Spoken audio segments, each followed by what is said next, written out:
Kembali lagi bersama kami di acara Mimbar Agama Konghucu dengan tema kehidupan baru atau new normal.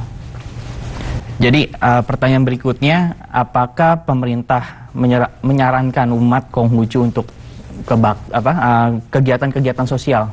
Saat ini sebenarnya pemerintah sudah melonggarkan. Jadi artinya kita kan mengenal istilah pembatasan sosial berskala besar, ya. Nah, ini sudah dulu kan awal-awal tuh ketat sekali. Bahkan diharapkan kita tuh sama sekali tidak keluar rumah. Di rumah saja istilahnya kan. Nah, sekarang ini sebenarnya kita sudah mulai diizinkan beraktivitas.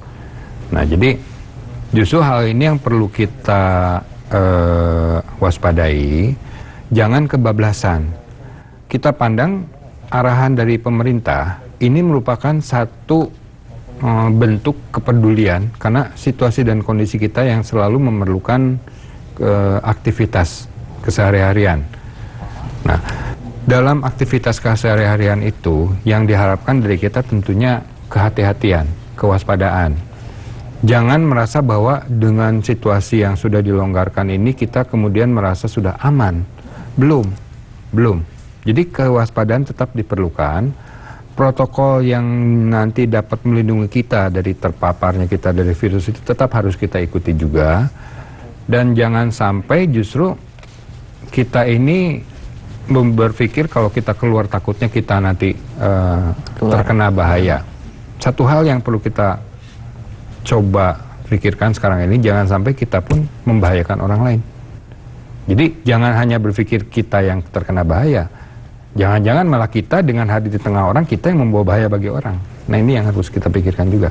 Dan memang biasanya juga untuk penerima bantuan atau kita yang memberikan bantuan itu lebih banyak kesadaran kita sendiri juga ya. Jadi bukan dari karena seruan terus kita baru berinisiatif gitu. Tapi lebih pada kita melihat masyarakat perlu bantuan. Ya, itu kan sikap tenggang rasa yang memang kalau dalam ajaran agama kita kan sangat amat kita junjung.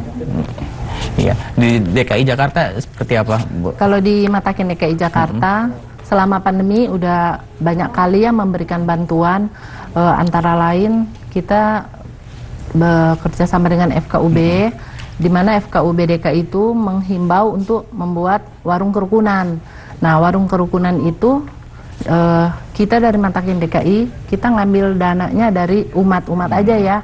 Jadi kita swadaya umat, kemudian dana yang terkumpul itu kita menghubungi ketua RW ya di tempat di mana yang benar-benar membutuhkan di sekeliling rumah ibadah. Jadi saya waktu itu di Mangga Besar 13 menghubungi RW di situ dan kita meminta daftar nama-nama siapa saja yang kira-kira bisa ya. Kemudian kita menghubungi warung-warung yang ada di dekat situ. Jadi kita bekerja sama dengan warung-warung. Kemudian kita mengeluarkan 1000 kupon makan. Jadi 1000 kupon makan itu dibagi sama RW untuk orang-orang yang benar-benar membutuhkan. Selama ya bisa 2 minggu sampai sebulan gitu, tergantung dari itu. Nanti dari warung-warung yang bekerja sama itu, setiap hari mungkin malam sebelum tutup atau sesudah tutup dia pergi ke umat kita yang di dekat situ untuk mengganti dengan uang. Jadi kita melaksanakan itu. Jadi kita juga memberdayakan warung kerukunan yang ada di sekitar situ. Jadi cara kita membantu selain dengan kita memberikan bantuan berupa nasi ya untuk mereka makan. Kemudian ada juga pembagian masker dan hand sanitizer. Itu kan dari Matakin. Kita dari Matakin DKI menyalurkan kepada masyarakat yang membutuhkan, kepada puskesmas, kepada kepolisian. Jadi kita bagi itu semua. Selain itu kita juga memberikan paket sembako. Paket sembako ada juga dari majelis sendiri yang membagikan, dan juga kita ada bekerja sama dengan GONG. GONG itu gerakan gotong royong lintas agama. Waktu itu kita sama-sama di dalam penyemprotan disinfektan untuk rumah ibadah. Kemudian kita juga ada bekerja sama dengan GIC. GIC itu dari lintas agama juga. Nah, itu untuk membagikan sembako. 100 paket sembako dibagikan kepada masyarakat yang membutuhkan. Jadi yang dimaksud dengan masyarakat bukan cuma untuk golongan kita sendiri gitu ya. Jadi kepada siapa yang benar-benar ya membutuhkan banget itu kita salurkan. Selain itu saya juga bekerja sama dengan Lembaga Persahabatan Ormas Keagamaan atau yang dinamakan LPOK. Nah, itu juga sering membagikan kepada kita ormas keagamaan yang ada di dalam LPOK itu untuk membagikan paket sembako, dan kita bisa bagikan ke masyarakat yang membutuhkan, atau ojol-ojol, tukang sampah yang seperti itu. Jadi banyak juga yang sudah kita lakukan. Dengan Pemprov sendiri, Pemprov sudah bekerja sama memberikan bantuan berupa paket sembako untuk pemelihara rumah ibadah. Jadi untuk pemelihara rumah ibadah di Litang maupun di Kelenteng, kita bisa memberikan daftar nama, KTP, semua alamat, dan mereka itu yang berhak mendapatkan. Baik, ya kita akan lanjutkan setelah ini. Siap. Jadi kita akan rehat dulu sebentar. Jangan kemana-mana, pemirsa TVRI, tetap di acara Mimbar Agama Konghucu, TVRI, media pemersatu bangsa.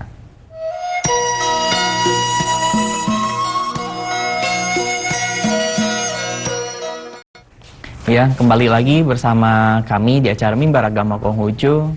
Di kesempatan ini saya ingin mendengar saran atau himbauan dari Matakin dan Matakin Pusat tentunya, dan Matakin DKI untuk umat-umat Konghucu. Boleh dari Pak Peter. Ya, jadi di dalam satu tatanan kehidupan yang baru sebenarnya bisa dipicu dari situasi dan kondisi yang ada sekarang ini. Kalau kita memperhatikan udara nih dalam beberapa waktu terakhir ini kan terasa sangat bersih ya, artinya kualitas udara ini kan sangat baik sekali. Nah, ini kan sebenarnya di dalam kehidupan kita ini kita butuh udara yang seperti ini, tapi ternyata kan untuk dapat udara seperti ini kita ternyata harus mengorbankan banyak hal. Nah, untuk selanjutnya tentunya ini membuat satu kesadaran. Seandainya kita ingin mendapatkan kualitas udara yang seperti ini, artinya apa yang harus kita lakukan? Apa yang harus kita upayakan pada saat nanti kita sudah mulai beraktivitas kembali, namun tetap bisa menjaga udara tetap bersih. Nah, ini merupakan salah satu bentuk kegiatan yang nanti mungkin perlu kita pertimbangkan. Artinya menjaga kebersihan lingkungan, kemudian mengubah perilaku kita, agar segala sesuatu yang ada di sekitar kita itu tidak tercemar, dan ini sebenarnya merupakan satu bentuk ibadah juga. Nah, jadi pada saat kita berpikir mengenai masalah beribadah, di mana sekarang ini kita tertahan untuk tidak datang ke tempat ibadah, cobalah kita berpikir untuk beribadah dengan bentuk yang lain. Ya, seperti memperhatikan sesama, memperhatikan lingkungan kita. Banyak hal yang bisa kita lakukan yang pada prinsipnya adalah kita kembali menyadari atau apa sih sebenarnya yang bisa kita lakukan untuk menyelaraskan diri agar hidup sesuai dengan hukum Tian. Nah, itu kurang lebih. Baik, kalau Ibu Jusang bagaimana? Dengan menghadapi new normal ini, sepertinya lebih menyatukan keluarga ya. Biasanya pagi-pagi yang ayahnya berangkat duluan, ibunya juga berangkat ya, anak-anak ini lebih banyak berkumpul di rumah. Jadi ini keharmonisan keluarga sepertinya lebih terjaga ya, karena dengan keadaan seperti ini orang tua bisa lebih mendidik anak-anaknya untuk bagaimana cara bekerja di rumah gitu ya. Terus pagi-pagi yang biasanya kita keluar matahari belum ada, ini kita bisa berjemur. Menjadi diri kita lebih sehat kan kalau kita suka berjemur matahari.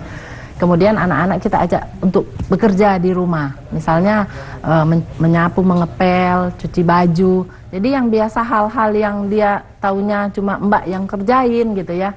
Ini mbaknya nggak ada, dia udah harus terjun gitu.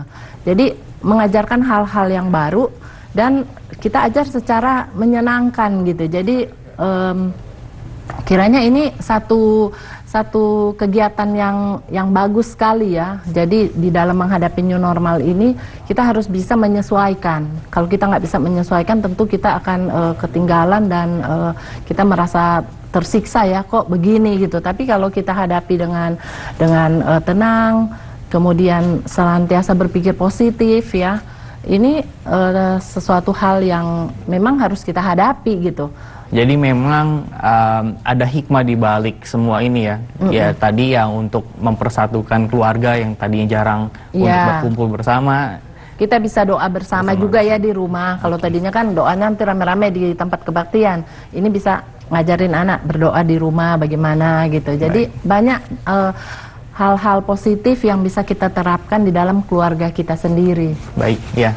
Sudah 30 menit waktu tidak terasa, kita harus akhiri acara ini. Terima kasih kepada Josang Liliani Lonto untuk kehadirannya dan Bapak Peter Resmana. Sama. Ya, saya Aldi Destian pamit undur diri. Jangan lupa saksikan Mimbar-Mimbar Agama Konghucu episode lainnya. Dan terima kembali salam Peneguhan Iman, hanya kebajikan, Tuhan berkenan. Waite Tung Tian. Sen yo ita Sancai. santai.